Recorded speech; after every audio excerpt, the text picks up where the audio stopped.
My name's Brandon and this is Cartoon Network Video Game History, a show where I take a look back on all of the video games based on Cartoon Network shows and retrospectively review them.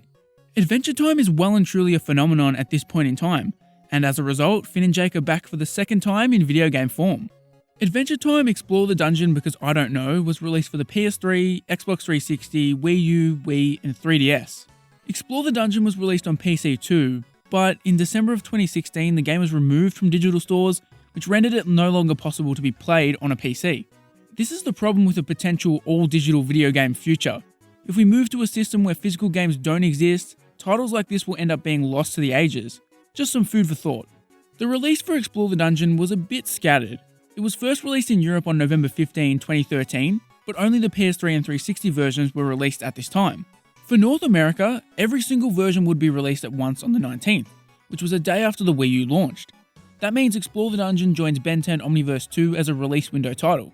Just like the first entry in the Adventure Time series, this game was also developed by WayForward, who seems to have become a go-to developer for Cartoon Network. They also developed the abysmal Mordecai and Rigby in 8-Bit Land, which had released just 10 days earlier. On the flip side, the first Adventure Time game they developed was a delight, so it's not like they're incapable of making good games. As has been the norm recently, the game was published by both D3 and BANDAI NAMCO. The critical response to Explore the Dungeon was a dumpster fire. Basically every version released has an official metascore, and they are all terrible. The best of the bad bunch was a 47 average for the 360 version, while the PS3 and Wii U were slightly lower at 40. The 3DS average was a stunning 33, which would have to be the lowest I've seen in Cartoon Network's history. To paint a picture, here are some reviews.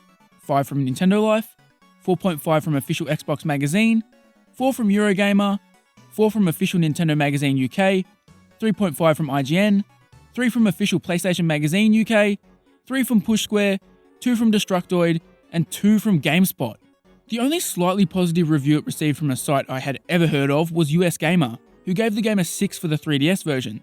However, there isn't a single review that is classified by Metacritic as positive. I know WayForward are capable of brilliance, but the super negative reviews coupled with the fact that this game was clearly developed at the same time as Mordecai and Rigby in 8-Bit Land has filled me with no hope. What am I getting myself into here? But before I start dissecting the game, I have to ask all of the wonderful people watching this to subscribe, if you haven't already. You guys have been supporting the heck out of this channel recently, with every new video breaking records for views and watch time, which I am so incredibly grateful for. As you may have heard me say before, Nickelodeon Video Game History is coming in the next few months, so if you want to see videos on classic titles like Rugrats Studio Tour, Nicktoons Racing, Battle for Bikini Bottom, and all of those Nicktoons crossover games, make sure you subscribe. But now, on with the video.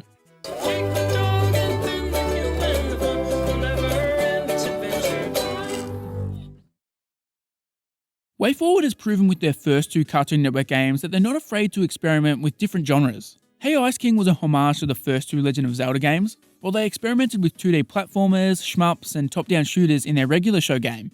They continue the trend here. Unsurprisingly, Adventure Time Explore the Dungeon Because I Don't Know is a traditional dungeon crawler. It's similar in design to something like Diablo, or for Pokemon fans, the Pokemon Mystery Dungeon series. Players are tasked with traversing dungeons that feature an exorbitant amount of floors or levels, hacking away at enemies in the process. At first blush, Explore the Dungeon gives off a positive impression. Here you can take control of 8 different characters. Finn, Jake, Marceline, and Cinnamon Bun are unlocked from the start, while Ice King, Flame Princess, Lumpy Space Princess, and Lemon Grab will join you during your journey. That's basically a who's who of Adventure Time characters, and to go even further, Peppermint Butler, Abraham Lincoln, and Gunter were released as DLC.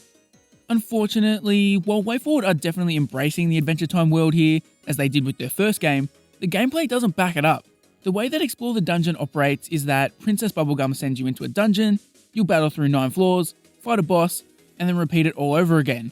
For 100 floors! Getting through 100 floors is a big task, so this game hinges entirely on the combat.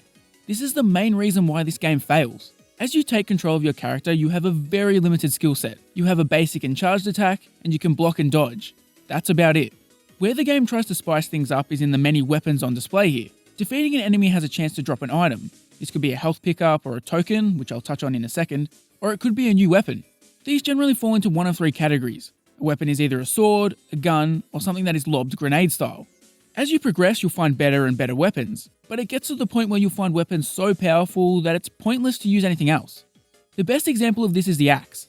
The axe kills pretty much every common enemy with one hit. Once I grab the axe, why would I ever use anything else?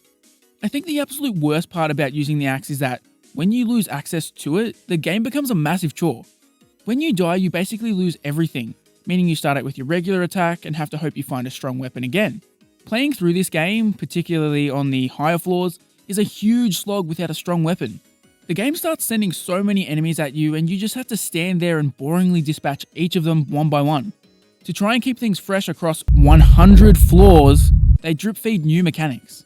You'll start encountering things like lava and ice obstacles, as well as pressure plates you need to activate to access the exit. These pressure plates make an already tedious game even worse. At some point in your explore the dungeon journey, you'll say, screw it, I'm just running for the exits, and this actually works, until it doesn't. The pressure plates force you to explore every inch of a floor. Floors are randomly generated, so while you can't just follow a set, easy path, if you use your map and your brain, you can get to the exit pretty quickly. This is immediately negated by the floors requiring a pressure plate to be activated. There are sometimes a dozen different plates in a single level, with not one little hint towards which one is the correct one to progress. So, the game, which was already tedious due to having to slog through dull enemy encounters, becomes even more mind-numbingly boring by forcing you to test out every one of these switches until you finally find the needle in a haystack. This game feels like the kind of mindless grinding you see in an MMO or an RPG. You know those moments where you train up to take on a massive quest or raid? Generally, those moments come in the post-game, or at the very least, they're a minor portion of the main game. Here, it's the entire game. This game is one 10-hour grind. The only way I could see this game approaching anything that could be considered fun is in the co-op. In every version of the game, except the 3DS, 4-player co-op is present. This would make everything shoot by so much quicker. It really feels like WayForward designed this game purely with co-op in mind, while single player is an afterthought. As I've mentioned, every 10 floors you get a boss encounter. I'd say these are arguably the best thing about the game, but that really isn't saying much.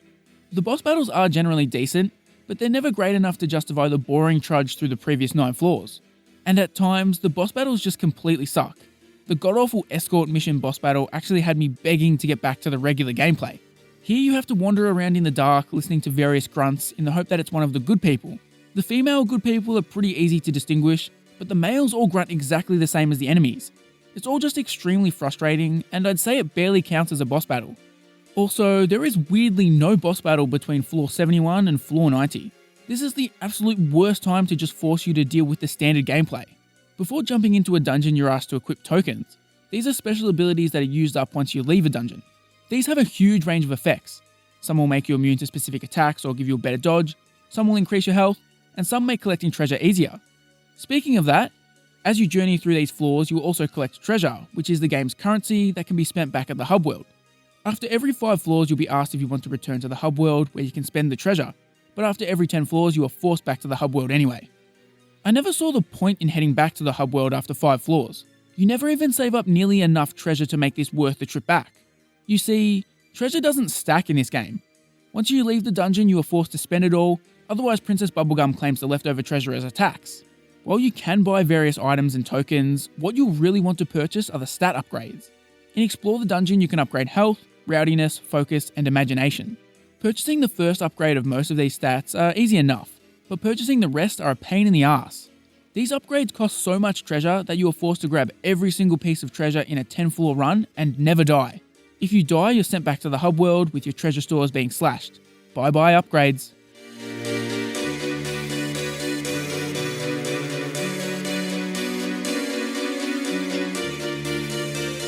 However, I found that most of the time I was dying in the boss battles. To restart the boss battle, you have to pay half your treasure. Basically, you have to choose between slogging through 10 floors again or spending your hard-earned treasure to not have to deal with it. You haven't known true pain until you've had 200 plus treasure disappear in the blink of an eye just because you failed a boss that you have never encountered before. It is quite frankly awful game design. The only way I could see people reliably getting the treasure required for later upgrades is by grinding easier floors. But this game is already one massive grind, so who wants to do that? While in this hub world, you can also switch characters. This option I found pointless. Upgrading one character is such a slog, so why would I ever switch to someone different who has base stats? Sure, each character does have their own unique abilities. For example, Marceline can hover over gaps, but the trade-off isn't worth it. Whoever you first upgrade is who you should probably stick with for the entire playthrough. Believe it or not, there is some sort of narrative going on in Explore the Dungeon. It's neither interesting nor funny like Hey Ice King, but it definitely exists a lot more than the story for Mordecai and Rigby in 8-Bit Land. Basically, prisoners have been escaping from Princess Bubblegum's dungeon, so Finn and Jake are tasked with finding out why. But also all the other characters tag along too, I guess. This game is primarily focused on the gameplay, so unlike Hey Ice King, the charm and wit of Adventure Time isn't really able to shine through. The cutscenes are also done in a more minimal, old school style, which is sort of cool based purely on the novelty of it. The one aspect of Explore the Dungeon that is definitively, undisputedly great is the soundtrack.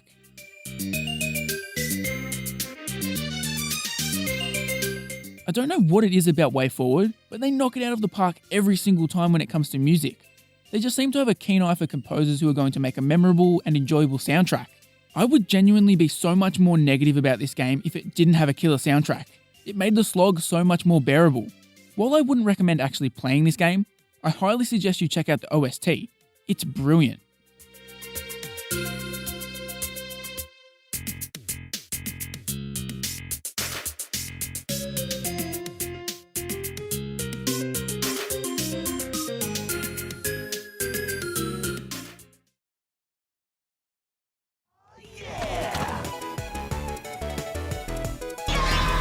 Time for mischief.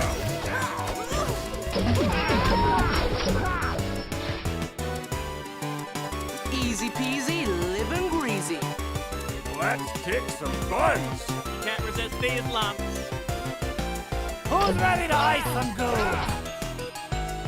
Algebraic.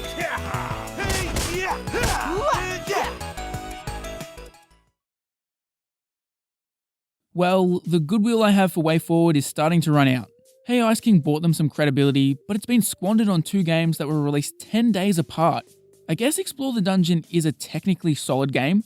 When it comes to the technical side of making video games, I would say WayForward are pretty sound. I just think they need better direction. The core gameplay and ideas for their past 2 games have been a mess, and even Hey Ice King didn't exactly feature the greatest gameplay in the world. Explore the Dungeon is just way too repetitive. There are 100 floors, where you are basically just doing the same things over and over again. It equates to 10 plus hours of gameplay, which makes this the longest Cartoon Network game so far, but also one of the least enjoyable. At the end of the day, Adventure Time Explore the Dungeon because I don't know just isn't fun. Not once did I ever actually find myself enjoying it.